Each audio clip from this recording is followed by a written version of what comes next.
Good morning. I'm Chris with Everman Overland, and I've got coffee. So I'm headed out today. Old Janky over here needs an oil change, and just kind of a general checkup. You know, you got to check, make sure the differential fluid's good, and all the the transmission, everything else. Just kind of a check over. Once every 10 years, whether it needs it or not, right? And I thought to myself, as long as I'm doing an oil change on this today, I'm going to be laying underneath it, pulled into the shop. The shop's over there. As long as I'm going to be pulling it into the shop in a little bit, I might as well kind of go over, give you guys an update on the things that I've done to the truck. Now, I've had it not quite 2 years yet. Just my opinions on some of the different things that I've done, some things that I would love to do, and I don't know, mistakes that I've made or things that I've learned. So let's get started.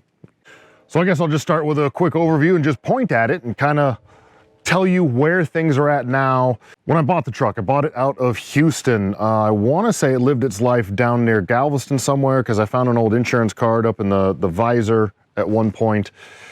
So if you happen to be watching, this might be your old truck. You from Texas?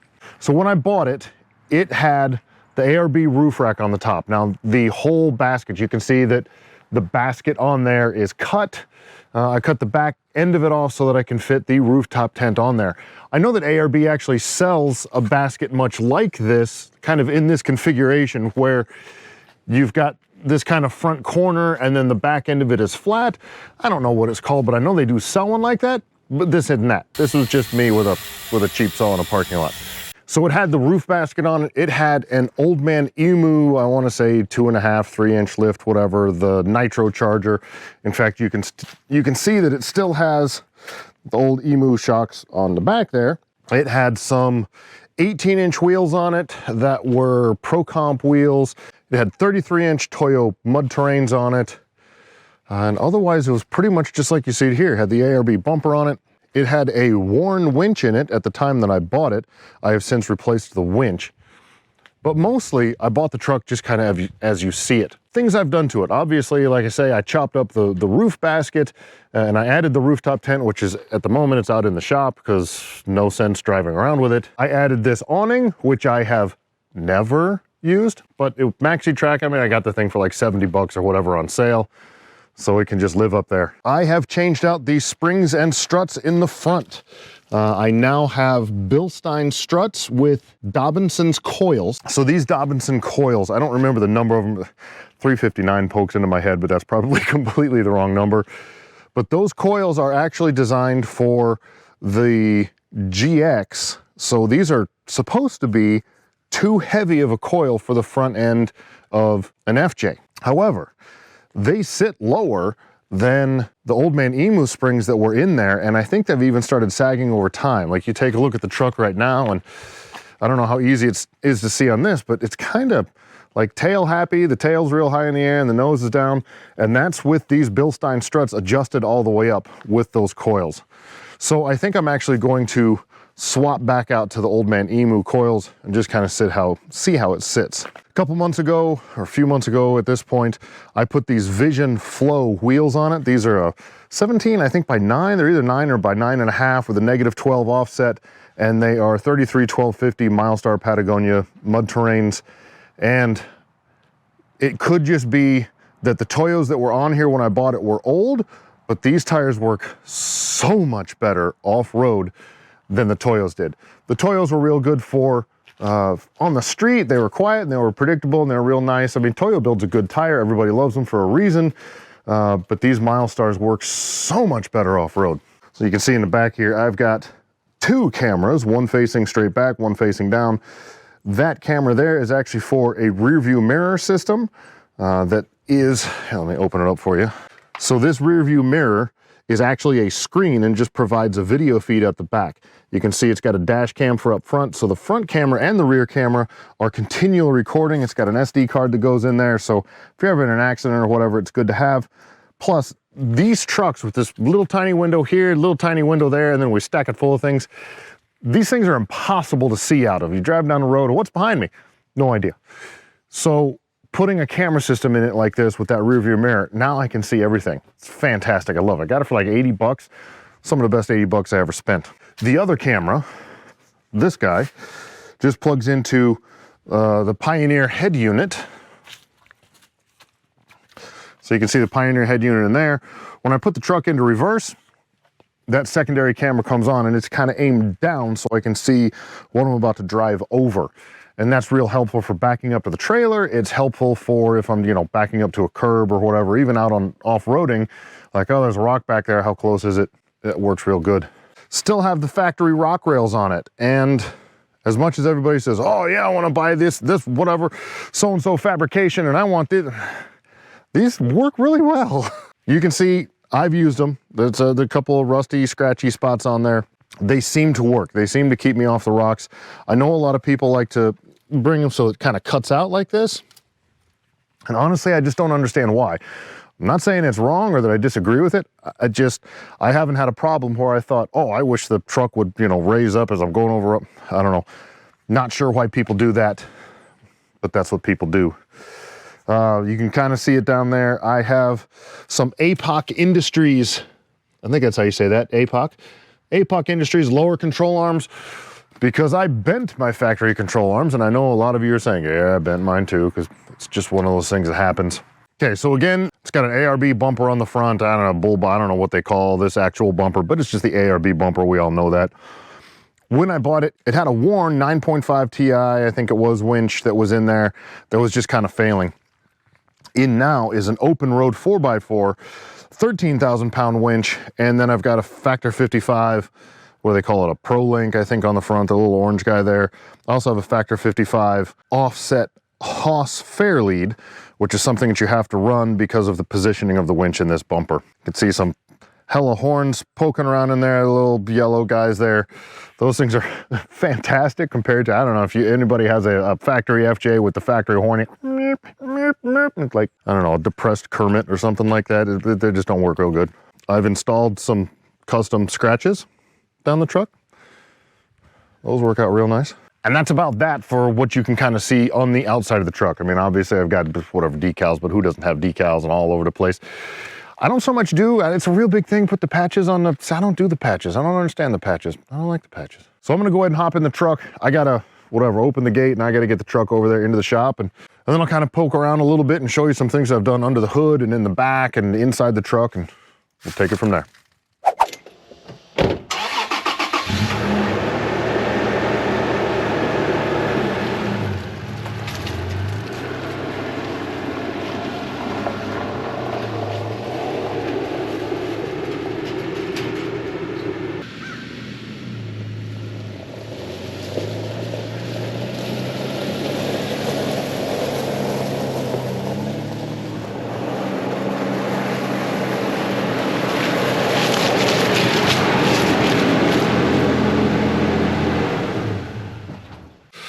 Okay, so I've got Janky in the shop. It's a little chilly, so I've got a little heater thing going right there, and I got my Mr. Buddy heater down there. It might actually be too much heater in front of the truck, but we're about to find out. So I'm gonna go ahead and get underneath there and get the oil draining. I don't know if any of you guys do this at home, but for whatever reason, I feel like the oil's gonna drain better if I take the oil fill out first. So I always take that out, because somehow I think if that's open, then like the oil will be able to get out the bottom. Like I see it, I don't know. Maybe I'm just dumb. I don't know. All right, let's get down there.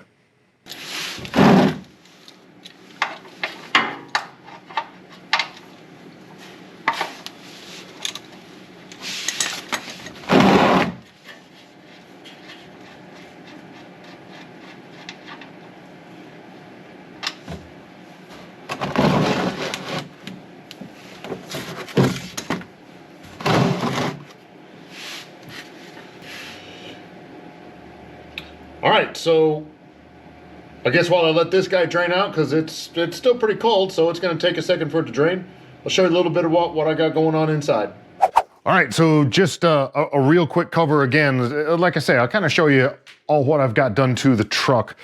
The open road 4x4 winch, 13,000 pound winch, is mounted up here in the bumper.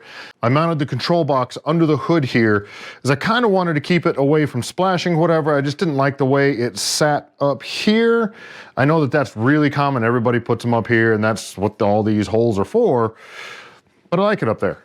And it does have a remote control. So this little button that you can see right here, you just click that and then the remote works and you can use it from inside the cab with the remote instead of having a wire.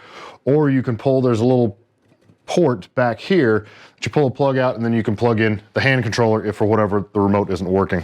This here is the, I don't know, air breather for the front and rear differentials. I've run the breather tubes all the way up in here so that as it goes underwater, hopefully I'm not getting water up over the top of the hood. If I do, I've got a big problem. So I've got those breathers in there.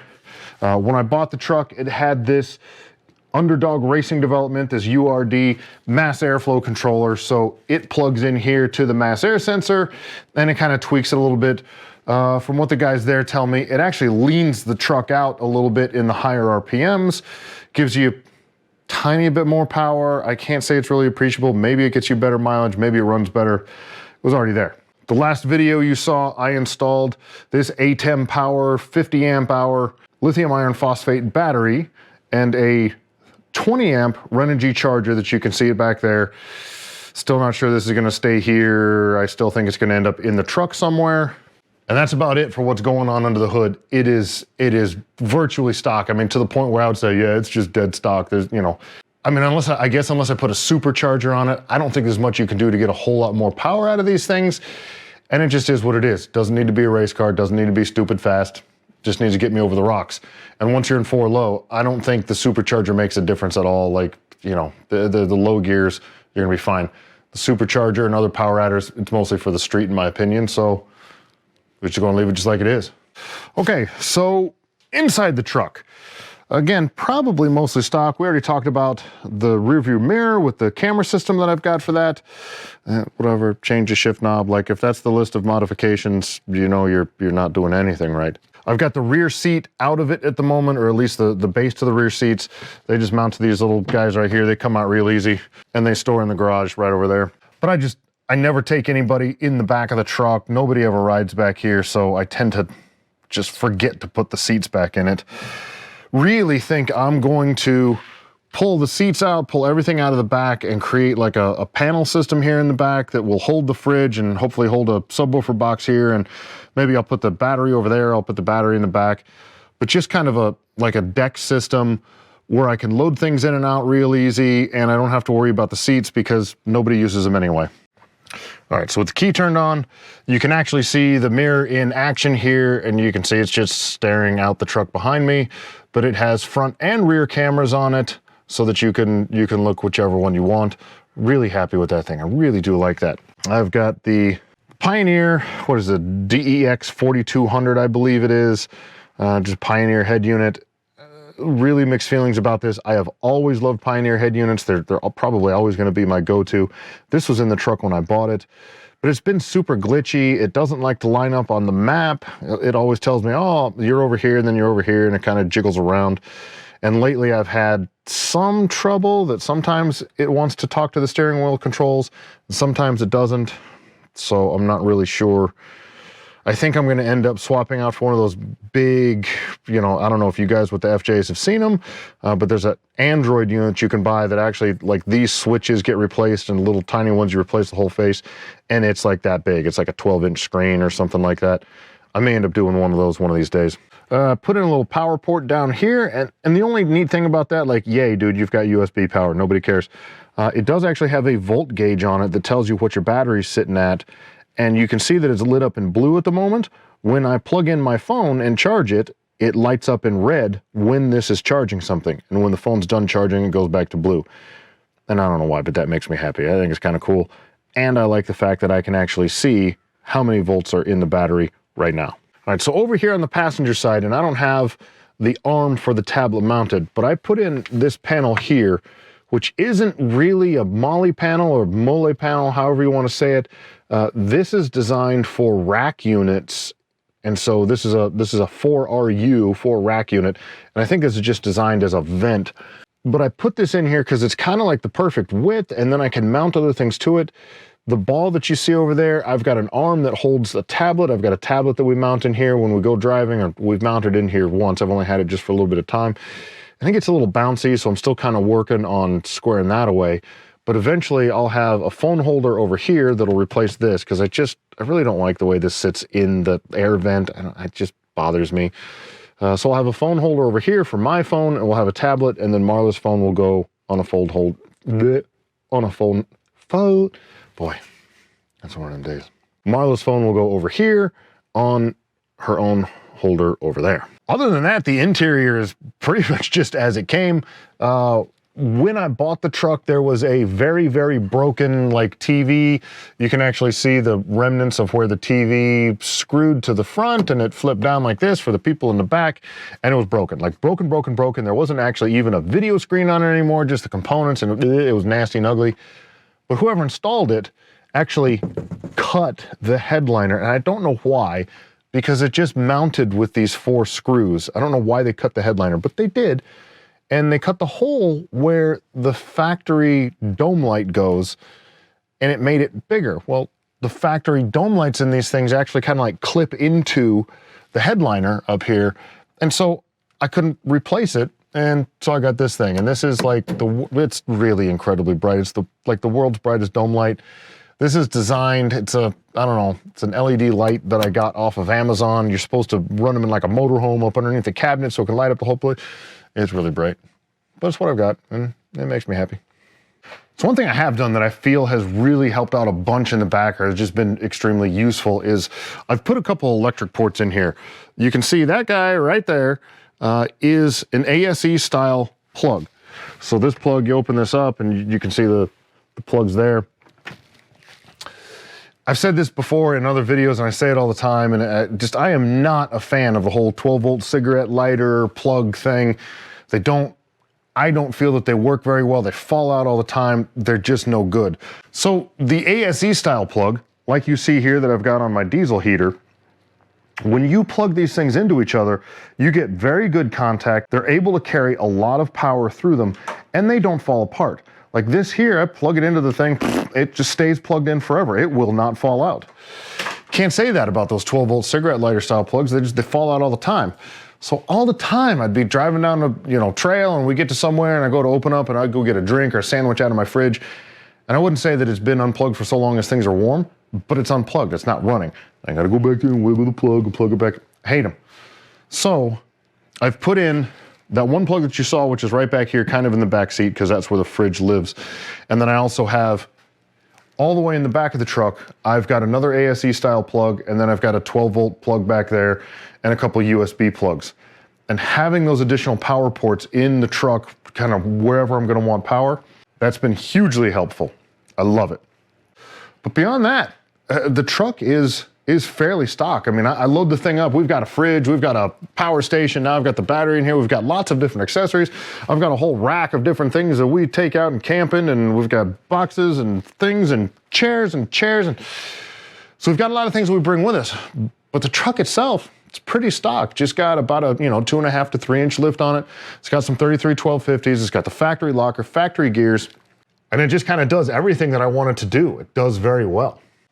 I love having the tent, and I especially love it now that I can, I have this pulley system that I've made so that I can lift the tent off the truck, and when we go camping, I can use it, but I don't have to lose the 2 miles per gallon or whatever it is, driving around with the tent on there all the time. So that's where Janky sits at the moment. So now I'm gonna get back under there and put the oil plug back in, and we'll swap out the filter and get that running.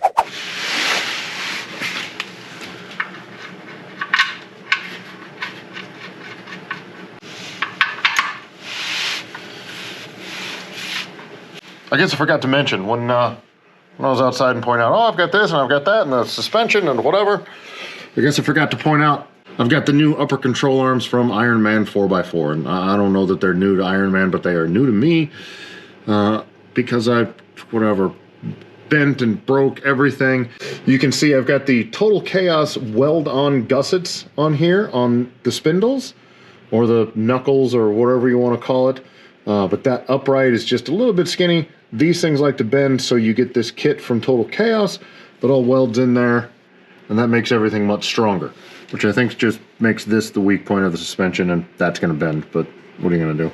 I don't know if you can call it modifications per se, but I have modified the shape of everything down here. Everything's all bent up and dinged, and I really need to get some skid plates one of these days. It's on the list. Skid plates are expensive. Like, really expensive. Like, you know, a couple $1,000s expensive. And I have, from Total Chaos, the alignment tabs, those weld-on alignment tabs that you can see right there. They're all big and beefy. Let me tell you, if you're going to be out wheeling and rock crawling in one of these things, you can barely see them here. But if you're going to do a bunch of wheeling and rock crawling in these things, these Toyotas love to bend the alignment tabs. And if you get some of these gussets from Total Chaos, that's it. We're done bending the tabs. You're not going to bend these things. They're fantastic. I really like them. Okay, that's about that. Nothing else to see here.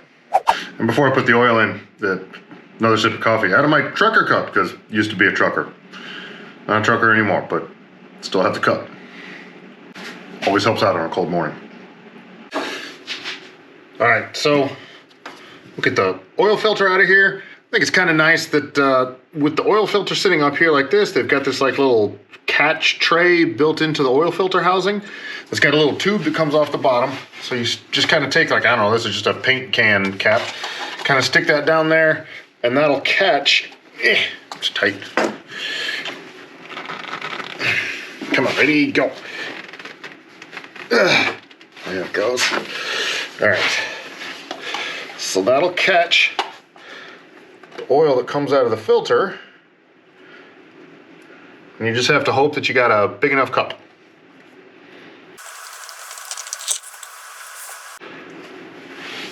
And there we go.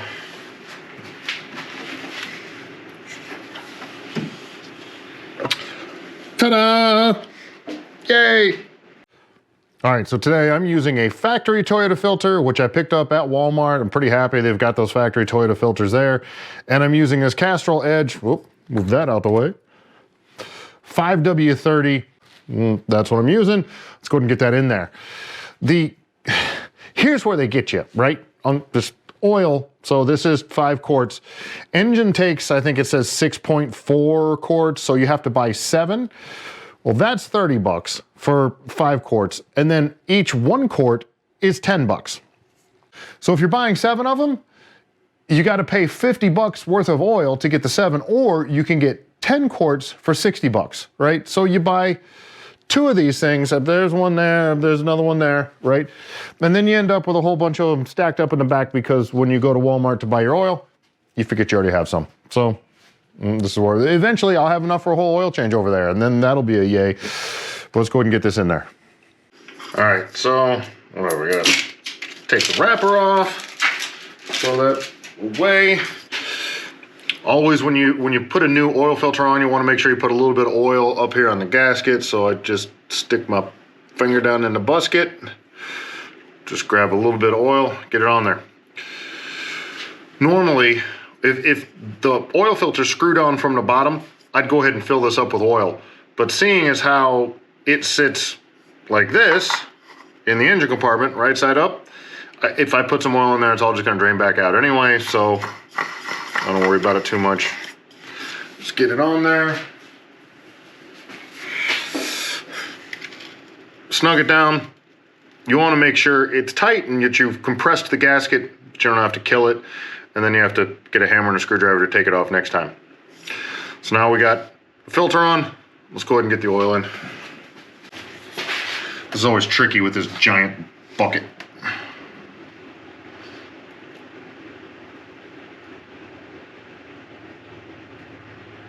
And it's always right now as you're pouring it in, and you get about 3 or 4 quarts in, you're like, did I put the drain plug back in? Every time. Second guess myself every time. All right, so there's 5. I'll put about another quart or so of that in there and get it fired up and check the oil. Here's I don't know if it's a pro tip, but here's a handy tip. Instead of taking your drain tainer or whatever, take the old oil, the dirty oil, put it back into this jug, and then take to the recycler inside of these old jugs. And then you don't have to worry about, is that thing ever full or empty or whatever? It's always gonna be empty. Just put it back in this. Makes it easier. All right, so before I start it up, I'll go ahead and check the oil level pre-start. Now, We all know with a dry filter, it's going to be higher than it'll end up once it's running because it's going to have to fill up the filter. But as of now, I can see oil up where it's supposed to be on the stick. So I'll go ahead and start it, get it running a little bit so that it can prime the pump and get the filter going and everything, and then we'll check it again to make sure it's where it needs to be.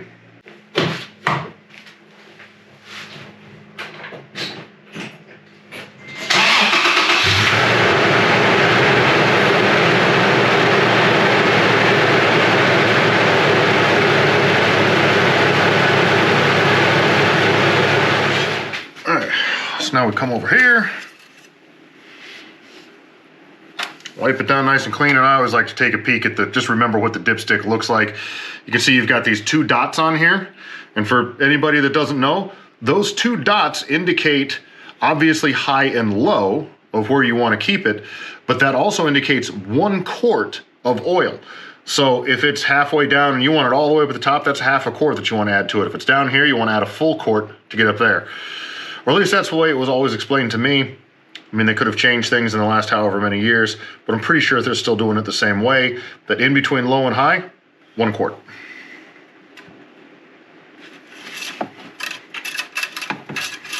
And you have to figure out how to get it back in. Coolant looks good, power steering looks good, brake fluid looks good, all the other fluids are in here good. Everything looks good. I may want to replace the air filter. I just replaced the air filter about a month ago, but we go off-roading so much that happens a whole bunch. It's kind of dirty, but we've got plenty of washer fluid in there. And this is actually, I know I just put this in there a little bit ago, is the, I don't know, what's the Rain-X 3-in-1 something or another, but it's got the antifreeze in it so it doesn't freeze over. Learn that little trick as a truck driver. You want to keep, when it gets cold in the winter months, you want to make sure that you have the stuff in here that doesn't freeze, because it'll freeze up inside of the squirters, and then you're nothing. You can't get nothing out of it. It's a pain. You don't want that. And even though the engine will be running, it could melt this and it can keep this nice and warm, but them little squirters, they freeze over in a second. Super easy.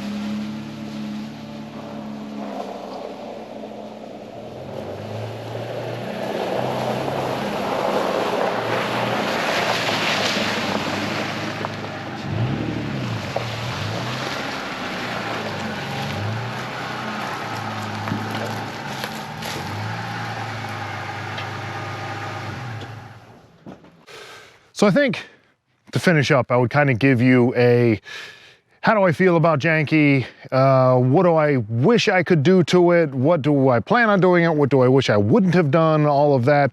And I got to say, I love this truck. I bought it. I'd driven one once and thought, it's neat enough. And, you know, we're going to get into this overlanding thing and I could put a rooftop on it and whatever. But I wasn't 100% sure, you know, I hadn't lived with it. Now that I've lived with it, it just makes me smile every time I drive it. Love it. Do I wish I had an 80 Series Land Cruiser? Yeah, of course.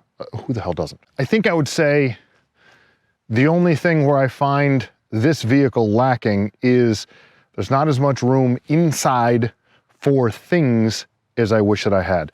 You know, if I had an 80 Series Land Cruiser, or if I had a GX or something, I had just a little bit more space in the back, it would be easier to carry all of the things that we like to carry. A fridge, and we got all the pillows. Talk to Marlo about the pillows. She'll tell you about the pillows. There are too many pillows.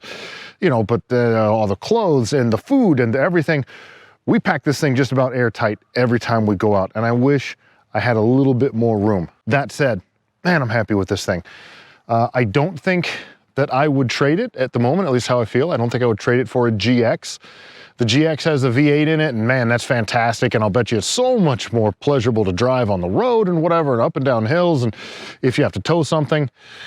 But the GX has the same axles as this does. And this has a V6, and with that V8, it just, those rear axles are made out of glass if you've got a V8 in it. And I don't really feel like breaking everything and then having to replace it. It's bad enough I break things with the V6. What are my plans for the future with it? What do I wish that I could do? I really need to get some big bright lights on the front. I don't really like light bars that go up across the top. I'm just not a light bar guy, right? I'm old. You want to call me a boomer, call me a boomer. I don't care, whatever. But I like round lights, right? Round lights. So I want to get a couple of lights up front. We've moved to the upstate of South Carolina, and we're kind of out in a small little town, and it's just like there's no street lights around or whatever, and it gets really dark. And the factory headlights work, but I would really like to have some more lights. So I'm gonna get a set of lights for the front of this. Possibly I might do some like what they call rock lights underneath. I don't want them in the wheel well. Everybody puts them directly over the tire, and then you just get a big shadow on the ground where you're trying to look. And I definitely don't want the ones that are like color change. Like, I'm not doing this to be pretty about it. Look at the lights. But having some illumination underneath the truck when we go out running at night, or even if you placed them in the right spot, you might, you can use them as camp lights. I'm gonna see what I can do if we get a little bit of lighting. The only other thing I really wish that I could do is gears, possibly a front locker. It's a 6-speed. The 6-speed comes with a 390 gear as opposed to the 373 that the automatic comes with, or maybe it's a 391, I don't know, whatever it is, it's a 390. And with the 33-inch tires, it's okay, it works. But I would really rather have something like a 430 gear in it to just help out a little bit on the trail, help out a little bit on the road. With that big tall 6 gear when we're on the highway, it's not gonna kill us all that much. So I would really like to do a set of 430 gears. I haven't yet, because if I'm gonna have it all apart, I wanna put a front locker into it. And so that adds another thing. I just don't have the cash for it. So as for now, it's just gonna run just like it is. And quite frankly, it runs great. So that's it. There's not much else I can tell you about old Janky over here. Love the truck. It serves me very well. Other than the fact that I break it all the time, take it out off-road. That's my fault, 'cause I'm dragging it over rocks or whatever. But it just, as its own vehicle, it doesn't just break on me. It's reliable, does everything I want it to do. It's comfortable. I love it. I am so happy. I got no plans on selling it, no plans on getting rid of it. So if you got any questions about Janky here or about the FJ platform in general, hit me up in the comments. I'll answer all your questions I can. And as always, if you like the video, give me that thumbs up. If you haven't subscribed already, subscribe to the channel. Make sure you hit that bell so that you get all notifications. Really helps us out, and you wouldn't want to miss out on all this action. So thank you so much for watching. We'll see you on the next one. I can't hear you. She said, there's a ginormous hole. Allison said, I'm gonna get out too. How big a hole? It's a long way down. I feel like I'm gonna be okay.